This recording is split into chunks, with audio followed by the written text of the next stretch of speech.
So, isa pong mapagpalang umaga po sa bawat isa sa atin. Salamat sa ating Diyos na buhay, na siya po ang ating pinaglilingkuran noon, ngayon, at magpakailanman. So, okay lang. I think medyo connecting ata ako. Okay lang po ba? Okay. So, ayun po, salamat sa Diyos dahil ginising niya tayo na muli ay maglingkod sa Kanya. At before po tayo mag-start sa Kanyang mga salita, ay i-greet ko po, binabati ko po bawat isa ng good morning. Hallelujah, i-greet po natin yung katabi natin. Good morning po. A blessed morning po sa bawat isa sa atin. At bigyan mo muna natin ng oras, tayo muna po yung manalangin. Hallelujah. Dakila ka, Panginoon, sa oras po na ito sa nakabat sa umaga. Salamat sa kalakasan na binigay mo na kami, Lord God, ay makikinig ng inyong mga banal na salita. Lord, buksan mo ang bawat puso at isipan po namin para, Lord God, may tanim ang iyong mga salita sa aming puso at isipan at hindi po namin makakalimutan.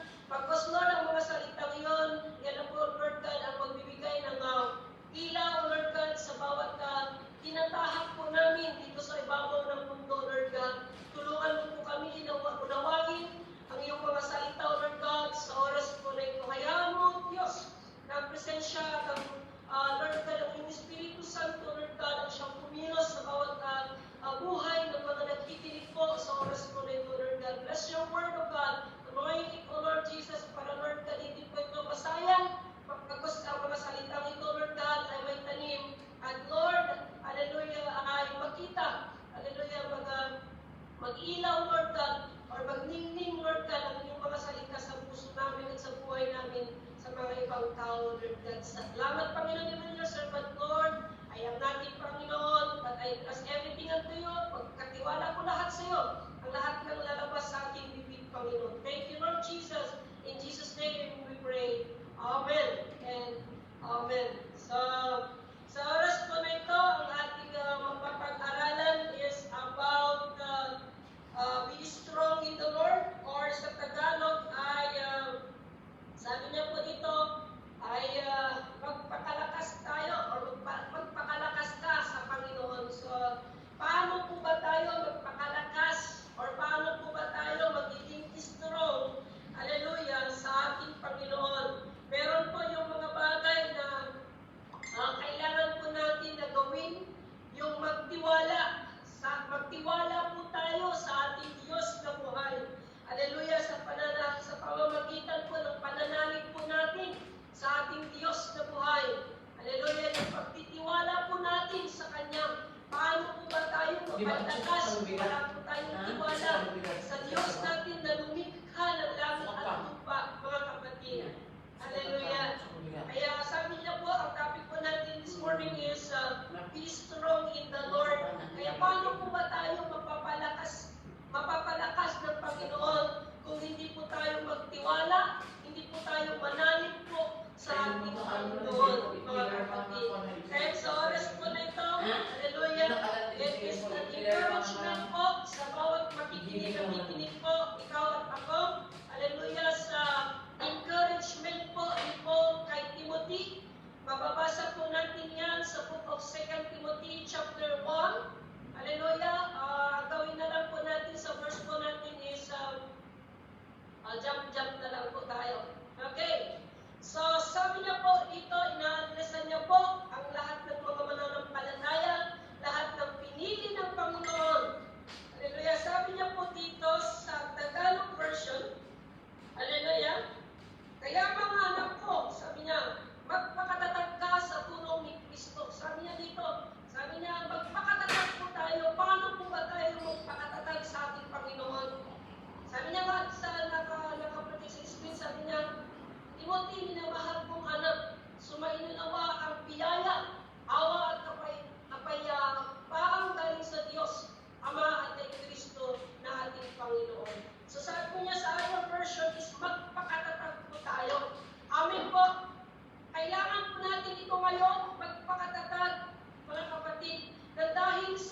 tutukuran natin ang Panginoon. Hindi na po ito yung oras para tayo po ay umagal sa ating pananampalataya. Hindi na po ito yung oras po, mga kapatid. Ikaw at ako, alam ko po na meron po tayong mga kahinaan sa buhay. Pero ito po yung bagay na sinasabi po ng salita ng Panginoon na kailangan po natin magpalakas. Hallelujah. Kailangan po natin na tumibay pa sa ating pananampalataya sa ating Panginoon. Kaya ina-address niya po sabi niya sa English version, "You then, my son, be strong in the grace that in Christ Jesus." Kaya sabi niya po mga kapatid, magpakatatag po tayo. Mahal tayo ng Panginoon, kaya nga po sinasabi niya po ang mga salitang ito sa atin. Dahil ayaw niya po mga kapatid na bawat isa sa atin ay may maiiwan dito po sa mundong ito. Or ayaw niya po na bawat isa sa atin ay mahumiwalay po sa presensya ng Panginoon. Piliin po natin ang kanyang presensya, mga kapatid. Piliin po natin na makinig ng kanyang mga salita po. Hallelujah. Kaya, nabasa ko po ito. Nandun din po, yung binase ko po, mga kapatid, sa bagay na nangyayari sa situation ngayon dito po sa Pilipinas.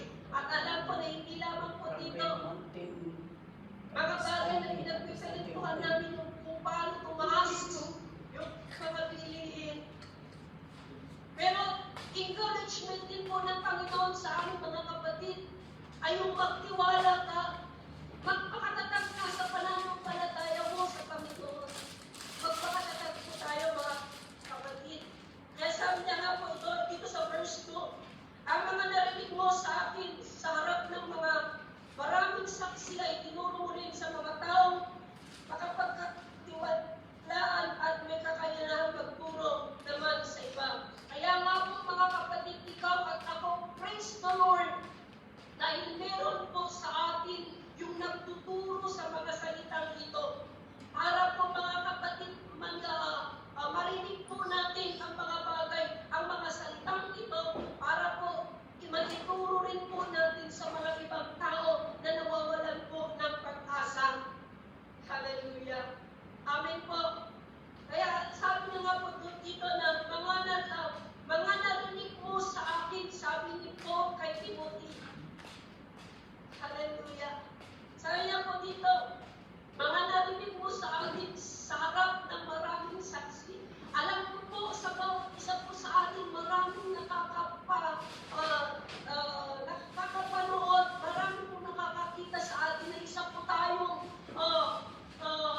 patiently na umuupo, nakaupo sa harapan ng screen. Hallelujah. Nakikinig na, naririnig natin po mga boses, yung mga nagbabahagi ng salita ng Panginoon. Not only in the Word of God, hindi lamang po ang salita ng Panginoon, but bawat testimonyo ng bawat isa po sa atin, mga kapatid, ayun po, narinig po natin ang mga bagay na yan.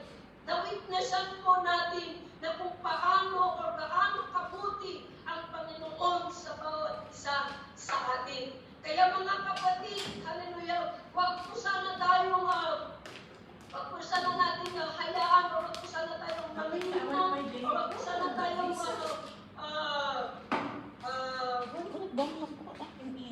wag po sana natin hayaan na lumipas lang po mga oras, lumipas lang po Bible study na ito, wala po tayong naintindihan or wala po tayong naitanim or naitanim sa puso ng bawat isa sa atin. Kaya nga po, sabi niya dito, hallelujah, mga narinig mo sa akin sa harap ng maraming saksi, ay ituro mo rin. Kaya yun rin po, mga kapatid, ang mga bagay na ginagawa na rin po namin sa bawat isa sa atin na nandito. Kami rin po, nakikinig po kami sa mga mentor namin, sa mga nagtuturo sa amin. Hallelujah, praise God. At malay po natin one day, hallelujah, sa lahat ng nakikinig sa oras po na ito, kung favor ni Lord, na tayo po ay bigyan ng pagkakataon, ibahagi ang salita ng Panginoon, wag po tayong mahiya. Amen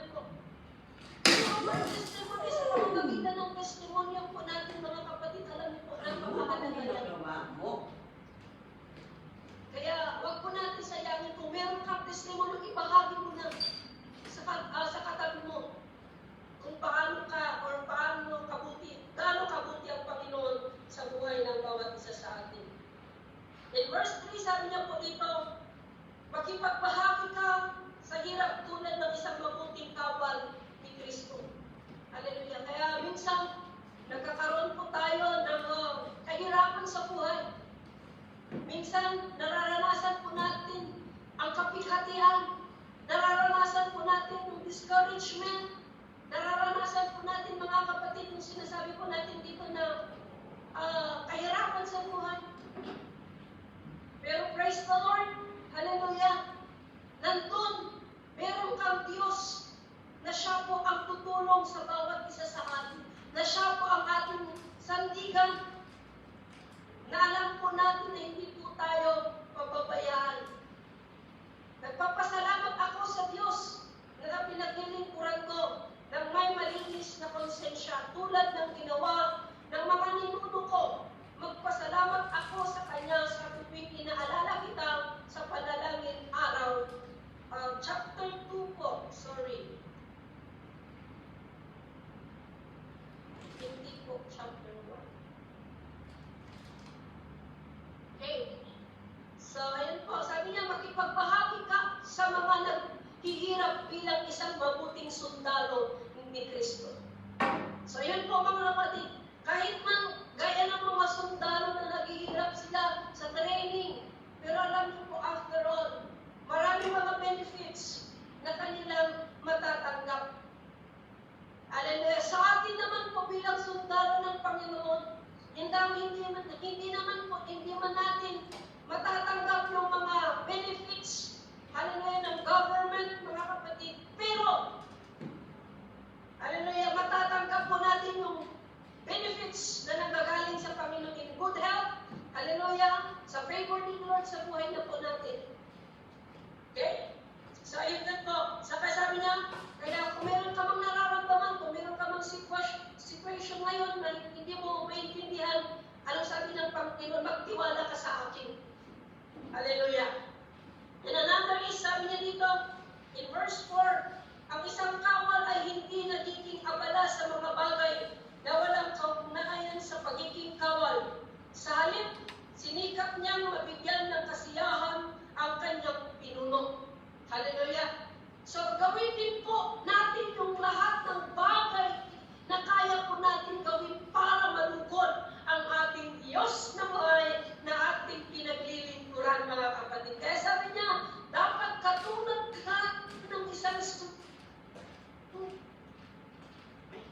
talo na nagkikisangkot sa iba, panggawa ay para mabigyan niya ng kasiyahan ang kanyang opisyal. Magbigyan niya ng kasiyahan ang kanyang opisyal.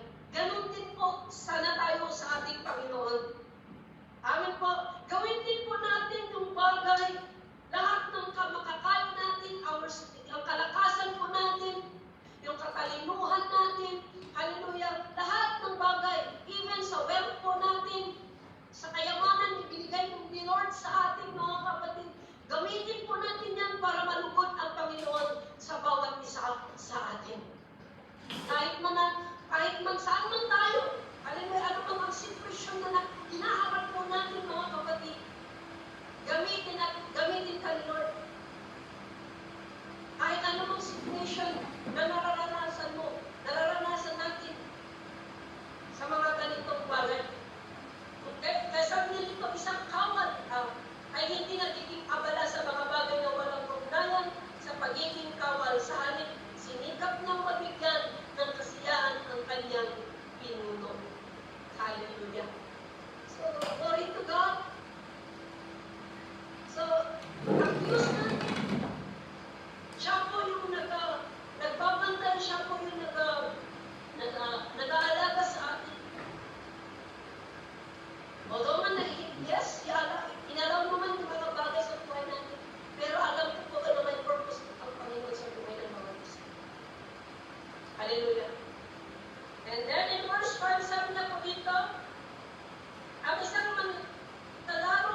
sumusunod sa alituntunin ng laro. Ganun din po, kaya binibigyan po tayo ng Panginoon, hallelujah, ng mga instruction na kung paano po natin panatilihin ang ating pananampalataya, kung paano din po natin maproteksyonan ang ating salvation, mga kapatid.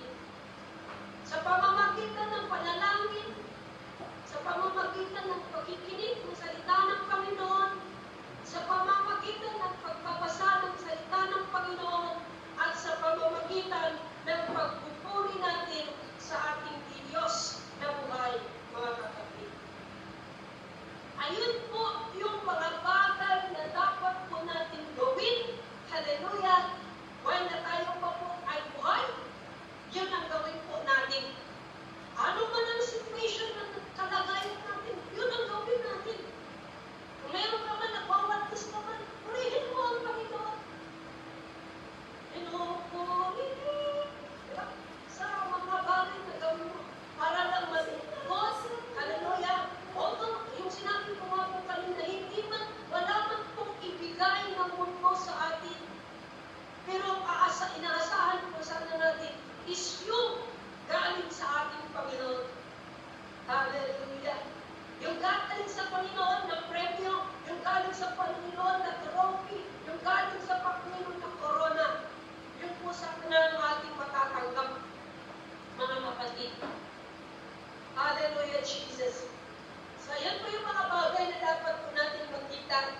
Kaya sabi niya po dito, ang isang manlalaro ay hindi maaaring manalo kundi sumusunod sa mga alituntunin ng laro.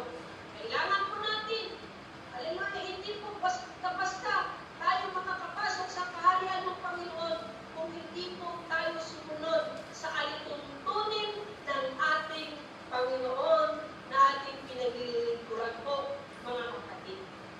Hallelujah! So, kailangan po natin sumunod sa pamamagitan mo sinabi ko po kanina. We ask for the Lord for forgiveness. Humingi po tayo. Kung tayo man po ay nagkasala, and admit it. Hallelujah! Tanggapin natin na ginawa natin yan. Hallelujah! Mga bagay na hindi po nararapat at hindi po karapat-dapat sa ating Panginoon. At we ask for the Lord, Lord, patawarin mo po. Iuray mo ba? Narito po ako, Panginoon, na nagpapakumbaba, humihingi po sa Diyos ng pagkatawaran. Tulungan mo po ako sa mga kahinaan ko. Kasi hindi alam ko po, Panginoon, na hindi ko po matatanggap. Hallelujah, ang premyo, yung corona na ibigay mo sa akin po. Puno po ako ng galit, puno po ako ng mga bagay ng espiritu ng mundo. Hallelujah. Kaya mga kapatid, yun po yung mga bagay na kailangan po natin gawin para panatilihin po natin, hallelujah, na malakas, panatilihin po natin na magiging strong sa ating Panginoon, hallelujah, panatilihin po natin na tayo po healthy spiritually sa pamamagitan ng tulong ng ating Panginoon Hesus Kristo. Okay? So, yun po yung mga bagay na dapat po natin makita sa mga bagay nito. Gaya ng mga laro, kailangan nyo makinig ng instruction, kailangan nyo makinig ng mga. So, yun po. So, yun po yung mga bagay na dapat po natin gawin. Ang isang manlalaro ay hindi maaaring manalo kung hindi sumusunod sa lituntunin ng laro.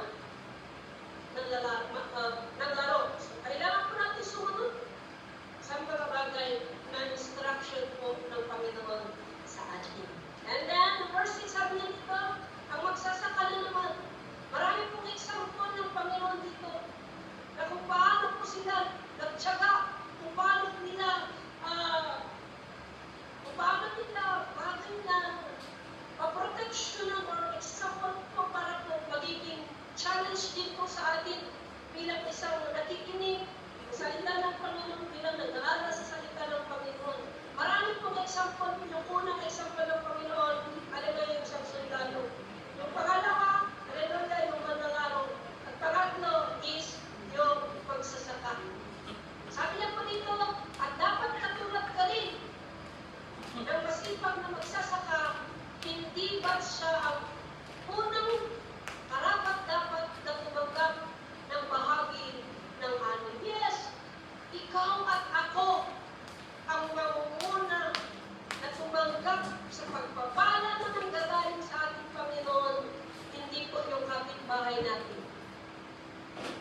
Hallelujah. Ikaw, kung alam mo yung bagay na ginagawa mo, na kalugod-lugod sa Panginoon, praise the Lord. Maniniwala po ako na one day, hindi po yan mawawala na parang sabi ko natin dito na asok, usok. Hallelujah. Na parang yung usok na pag sa unang magkakapal yung usok niya. Pero in ours is nawawala na po yung usok na yan. So yun po mga kapatid, ganun po tayo po yung una na makatanggap ng pagpapala ng ating Panginoon. Hindi po yung kapitbahay natin. Okay? And then in verse 6, sabi niya, isipin mo mabuti ang sinabi ko sa inyo at ipaunawa sa inyo ng Panginoon ang lahat ng ito. Kaya mga kapatid, isipin po natin mabuti. Isipin po natin mabuti yung mga bagay, hallelujah, na sinasabi po ng salita ng Panginoon. Sabi niya dito in verse 7, pag-isipan mong mabuti ang sinabi ko sa inyo at ipapaunawa sa inyo ng Diyos ang lahat ng ito. Praise God. Salamat Lord dahil nandyan ka na nagpapaunawa sa amin sa mga salita mo.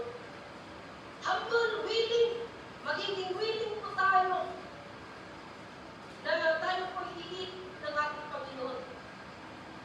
Sabi niya, isipin mong mabuti. Magkaroon po sana po tayo ng decision. Magkaroon po sana tayo ng choice or decision sa buhay kung sino ang pipiliin po natin or kung sino ang ating susundin. Yung katawang lupa ba? Yung emotion natin, yung desire natin? Or yung will ng Panginoon? Yung salita ng Panginoon, yung instruction ng Panginoon sa bawat isa sa atin. Kaya sabi niya po in verse 7, isipin mo mabuti. Isipin po natin mabuti. Ang lahat ng sinasabi ng salita ng Panginoon, lahat ng nagtuturo sa atin. Hallelujah. Yung mga bagay na nagtuturo sa atin, ay sana one day, naniniwala ako sa Panginoon, hallelujah, na patuloy po natin kung sana ang puso natin, naniniwala ako sa Panginoon na meron at meron siyang gagawin sa buhay natin. Hallelujah. One day, hallelujah, magkaloob naman ng Panginoon na tayo po ay mawala dito sa mundo. Naniniwala ako, one day magkita-kita po tayo sa kaharian ng Diyos na magsama-sama. Saan ka man, ano man ang situation mo, ano man ang meron sa'yo, ano man ang nangyayari sa buhay mo, sa pamilya mo, sa financial man, or whatever man, mga kapatid, naniniwala ako, kung buong-buo yung puso mo na magtitiwala sa ating Panginoon, mga kapatid. Hallelujah. Sabi niya po dito, sabi ng salita ng Panginoon, hindi ka niya iiwan. Hindi ka niya pababayaan. Hallelujah. Kasama natin ang Diyos. Gaya nga yung kanta, kasama natin ang Diyos. Hallelujah. So, kasama natin ang Panginoon sa bawat pagsubok na nararanasan natin. Dahil pinili niya tayo, hallelujah, pinili niya ang bawat isa sa atin. Kaya pinagiging tayo po ay kanyang anak. Kaya ang gawin po natin is, yan, sumunod tayo sa kanya. Sabi niya po, manalig ka, magpakatatag ka, ano ba? Magpakalakas ka. At huwag palang ibang magbibigay sa mga bagay nito, kundi lang ang Panginoon. Yun lang. Amen. At pinag-iiwan. Sabi niya nga po, sa bukod official sa Pilipon, sa mga taga-Efeso, sabi niya, sa wakas, magpakalakas kayo sa Panginoon at sa kapangyarihan ng kanyang kalakasan. Hallelujah! So yun po, yung sabi ng salita ng Paul, magpakalakas tayo sa kanya. Kung nararamdaman po natin man na tayo po ay mahina, hallelujah, isipin po natin na meron po tayong Diyos na nagpapalakas sa atin. Ano man ang trabaho na meron tayo, ano man ang kalagayan, mainit na naman ngayon. Hallelujah, nag-i-start ng mainit na weather dito sa Manila.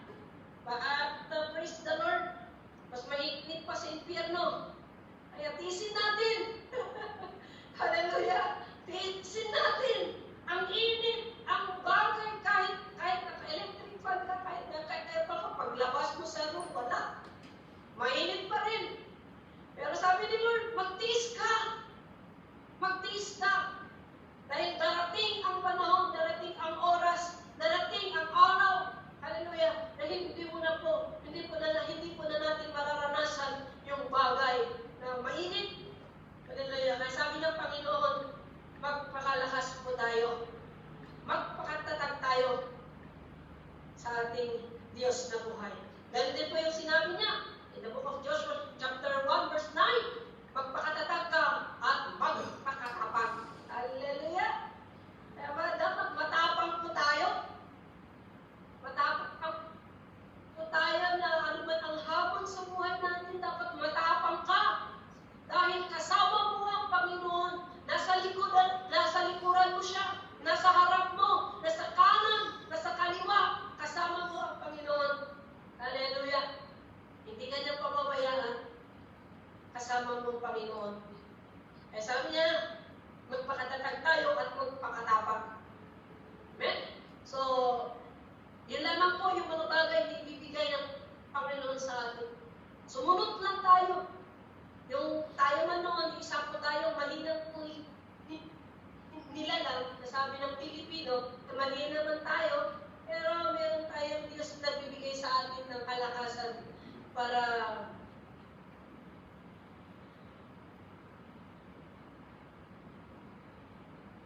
manatili po tayong tumayo at paglikuran siya. Kahit walang sasabihin ng tao para panatilihin natin ang ating paglilingkod sa ating Panginoon.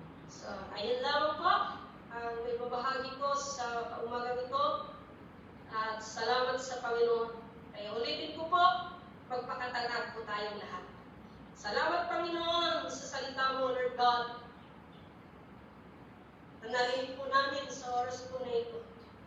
Siliuhan mo sa puso namin at sa isip po namin na kahit anumang hamon na darating sa buhay namin, Lord God, naniniwala po kami na meron kaming Diyos na magpapalakas sa amin. Meron kaming Diyos na aming sandigan. Meron kaming Diyos na tinatawag na Panginoon, narito po ako. Salamat o Diyos, pagpalain mong mga anak mo na nakinig ng inyong mga salita. Salamat o Diyos, salamat. Protektahan mo ang salita mong ito. At Lord, patuloy na aming ilaw po, Lord God, sa paglalakbay po namin dito po sa magulong mundo na aming inaapakan, Lord God. Salamat, Panginoon, salamat. Dahil binigyan mo po kami ng courage to be strong, Lord God, sa aming pananampalataya. Thank you, Holy Spirit. Thank you, Father God. In Jesus' name we pray. Amen. Ibalik ko po sa MC, and to God be all the glory. Okay po mga kapatid, maupo po tayo sa presensya ng ating Panginoon. Hallelujah. Purihin po ang Diyos sa salitang ating napakinggan ngayong umaga. Maraming pong salamat, Pastora Annalyn, sa linaw po na mensahe niyan, sa napakagandang mensahe po niyan. Naway po mga kapatid na ang mensahe ito, hindi lamang po natin napapakinggan, kundi po ay ating pong sundin yung utos pa ng ating Panginoon. Pagkatatag po tayo sa ating Panginoon. Amen po.